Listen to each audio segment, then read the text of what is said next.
No crunch. Good morning. Welcome to Daybreak Plus. Coming up this morning, local municipalities consider flock cameras and the fallout. We're in multiple jurisdictions talking about the latest there. Also, why teachers in Michigan say they're feeling burned out and how soon many of them plan to leave the profession. Hey there. It's Wednesday, August 26th on Daybreak Plus. Hey there. Hey there. A little colloquial greeting.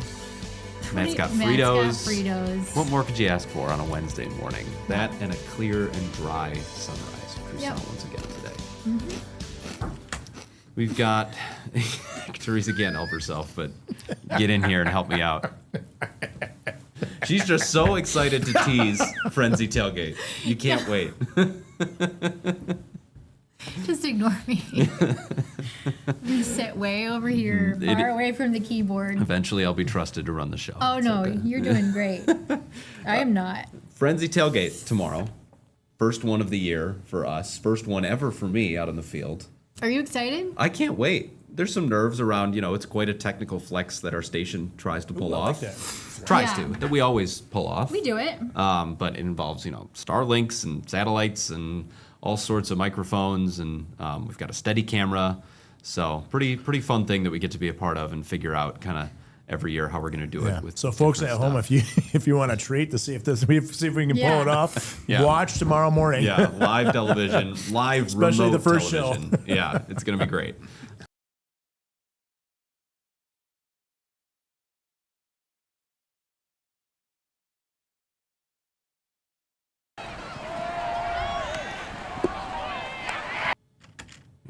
There we go. I think we lost our microphones there for a second. That's okay, though. It's okay. You got to see some fun football action. Right. It's all in cooperation more, especially this year, with our nighttime Frenzy Football highlight show. Kind of merging the two brands in a bigger way We this kick year. it off with the tailgate. Mm-hmm. They take it over with the highlights. Yes. And man, they do a great job. I like how you did that. Did you catch that? Did you catch that? I did So catch sporty. My husband will be shooting some of those highlights again this year. Right Cool. on. He used to be a sports anchor here. But So we'll be at Houseman Field for Ottawa Hills versus Union, right? Yes.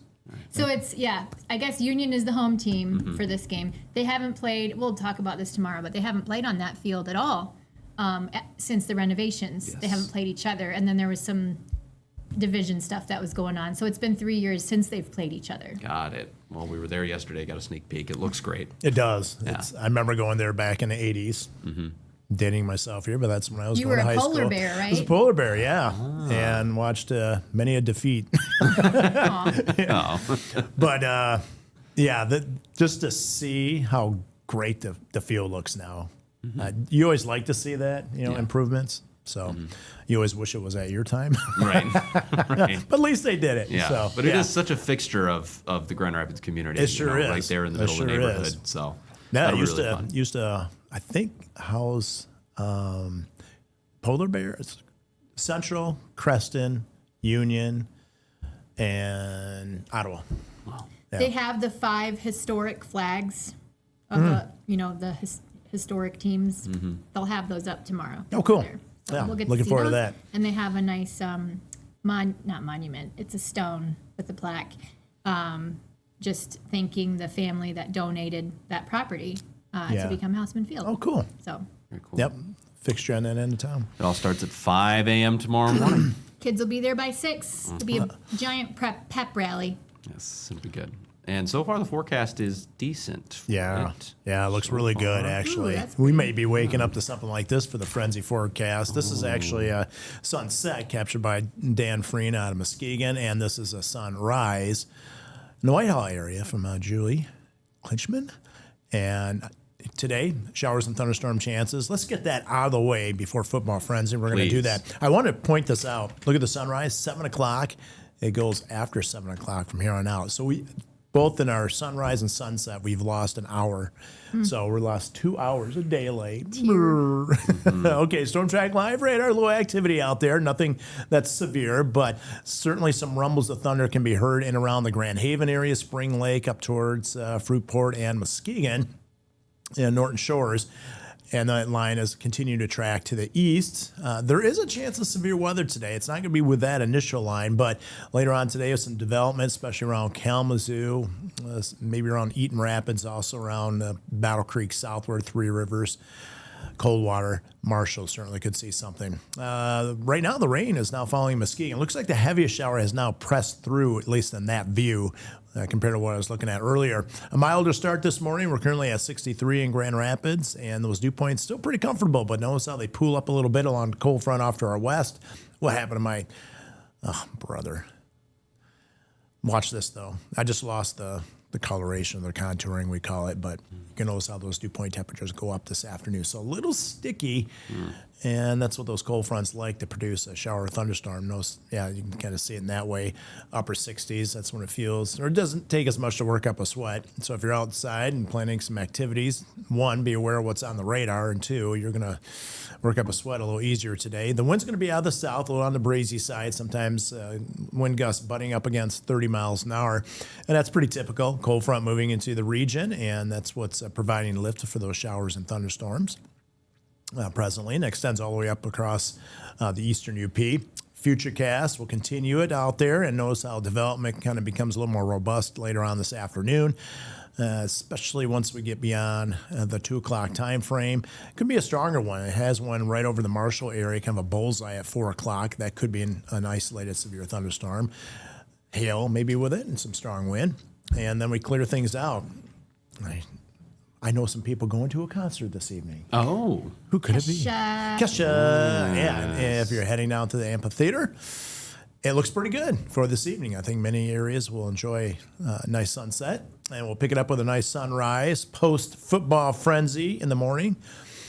And it looks like any football games tomorrow, pretty nice. Any chance of rain should hold off east of US 131 late in the day.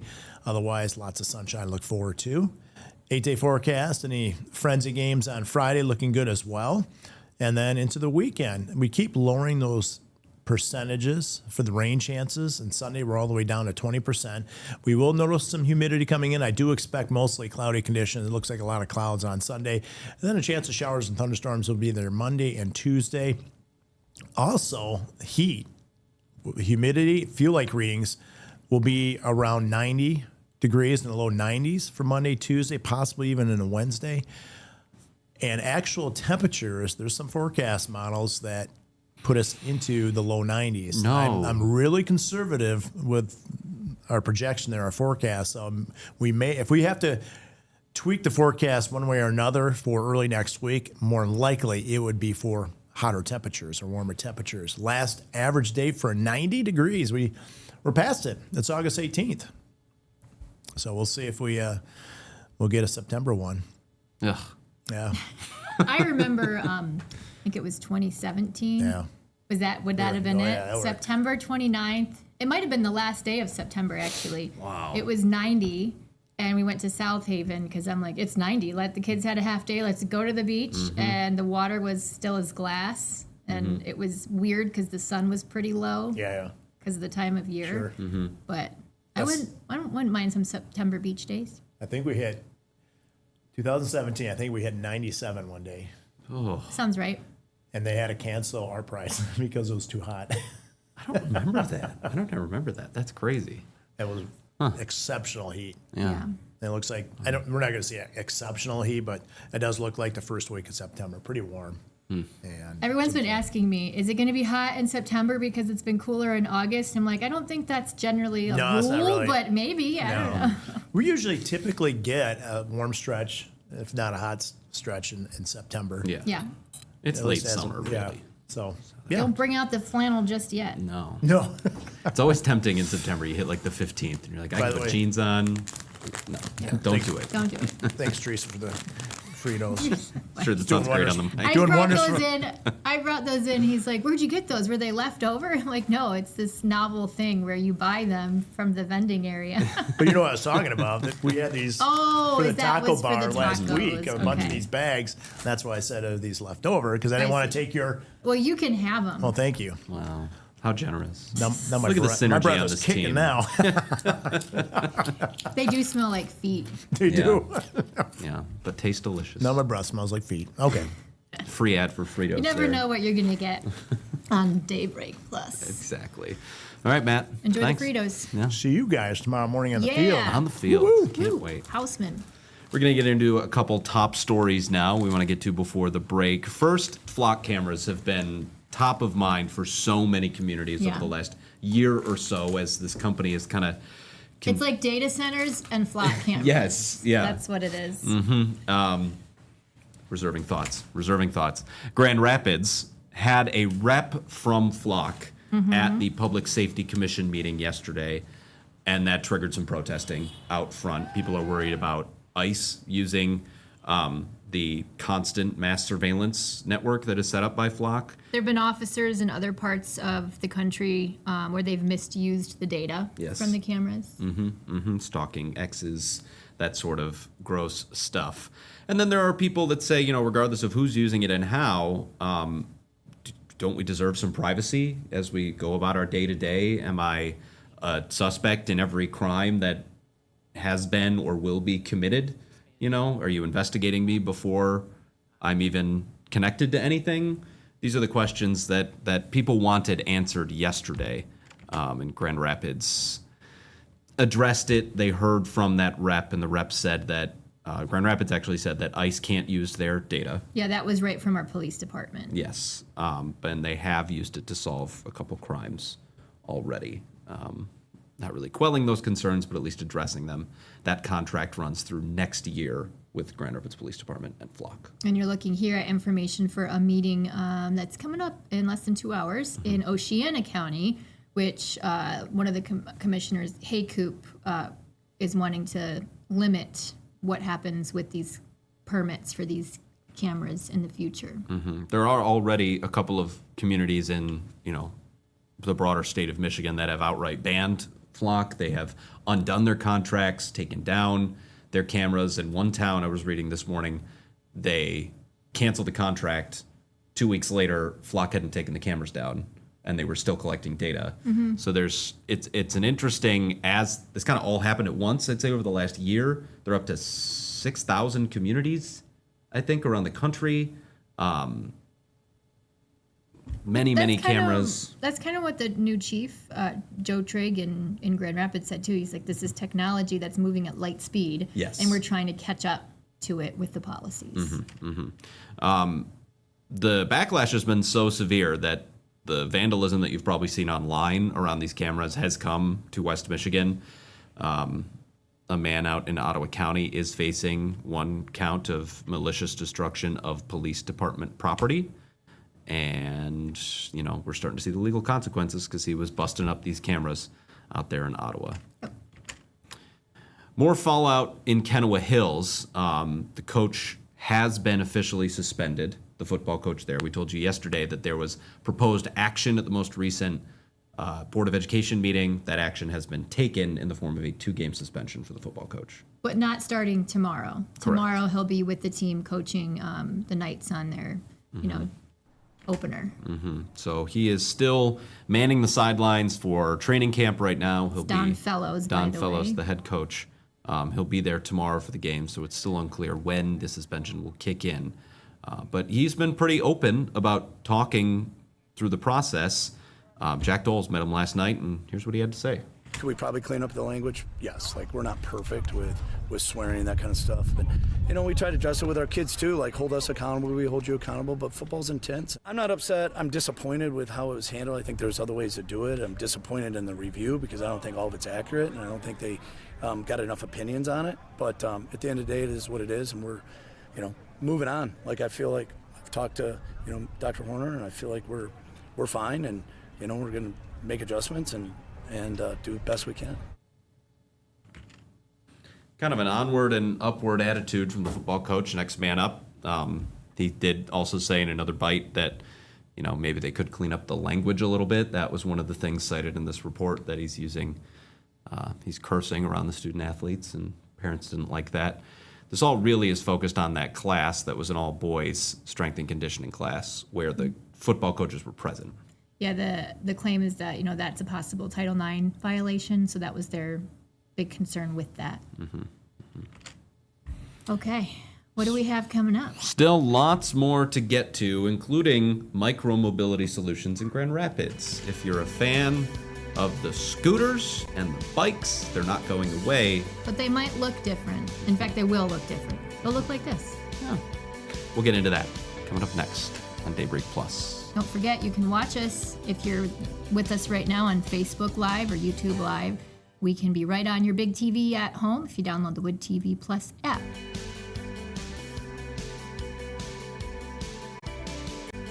Welcome back to Daybreak Plus on a Wednesday morning.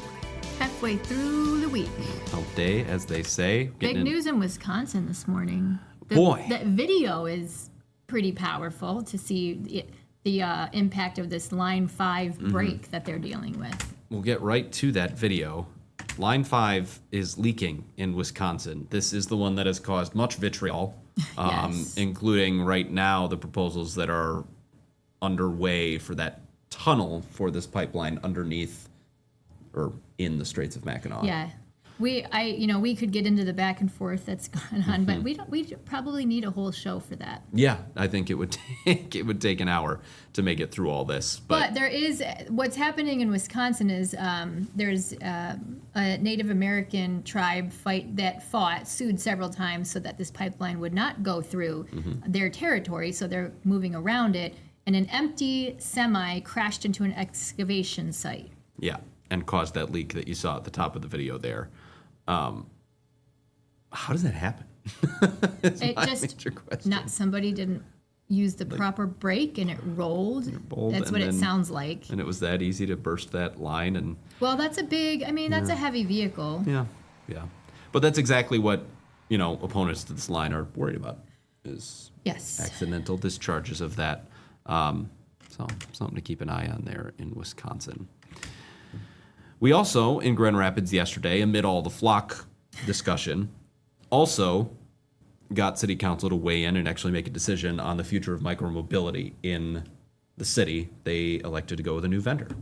And when we talk about micromobility, that's scooters, e-bikes, and some new options with this new vendor, in fact. It's VIO.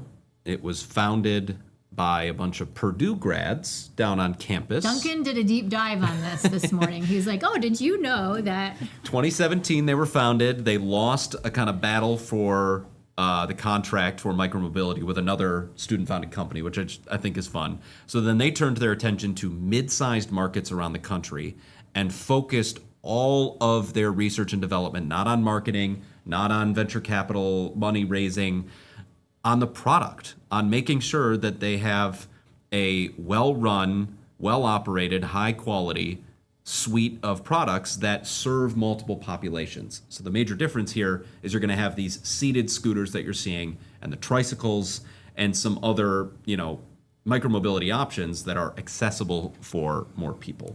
I always see those and go, they don't come with helmets. That seems so dangerous. Not so much on this vehicle, the trike or whatever, but the scooters specifically. We have not confirmed if VIO will offer helmets with every. We can see them in the video, but I don't know if that means that they'll actually have them.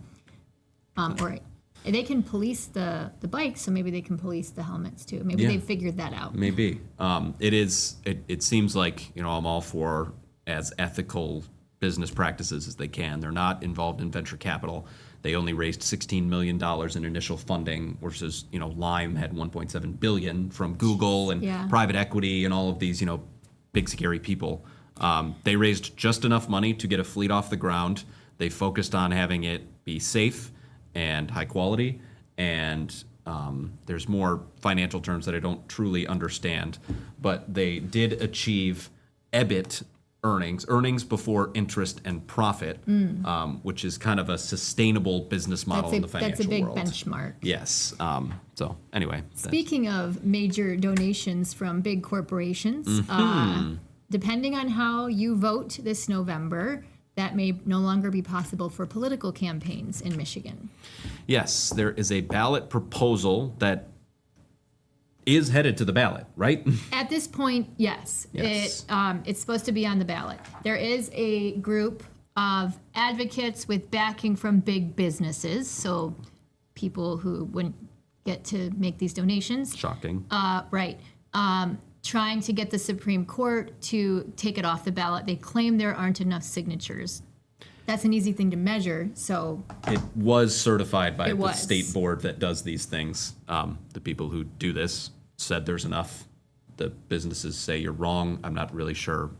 I guess if they Where they get off. did a recount, then that would be how they would Yes. judge that. So It's a numbers thing, so... shocking. The corporations that'll be shut out of political donations don't want that to happen. But we'll see. Going to the ballot, it's definitely a central platform of the more progressive movement in the Democratic side of the party. Yeah. Abdul El-Sayed, the Democrats' nominee for Senate in our state, huge on this. 2 of the companies named in this were Consumers Energy and Blue Cross Blue Shield of Michigan. So just to give you an idea of a couple of the targets there. Something to keep an eye on from your local election headquarters, News 8. LA. Still a few more things to get to after our final break, including remembering an icon. Yeah, we have some stories to share about Dolly Parton coming up next. And we're back. Welcome back to Daybreak Plus. We are back. Before we get to remembering Dolly and a couple stories for that, Michigan teachers are having a tough go. I think it's been tough for a long time. You know, there's no doubt about that. The pay, we talked about pay across the country, and it does not stack up to other states. And now this new survey shows there's a high percentage of teachers who want to leave in the next year. And if not in the next year, then the next 5 years. Leave the job, leave the profession, even though they love it. 91% said they love it. Yeah, that was an important part of the survey. Is they say, you know, they believe in the profession, they believe in the job, they just don't get paid enough. And it is a stressful. I know every teacher I know in my life, you know, there are days that it gets to you. So pay was one of the number one issues, not feeling valued or supported by the administration. And hours worked. I think the joke is always, oh, you only have to work 9 months out of the year, which is not really true. Nope. And during that time, it's, you know, it's all day. You're coming home, grading papers, coming up with a lesson plan. It's not like you just have school hours, Right. really. And I know dealing with parents is tough too. Yeah. And there's that. There's that. So hang in there, I guess. Teachers out there. Thank you for what Please, you do, thank but you. you deserve more than just a thank you. Yes, yes.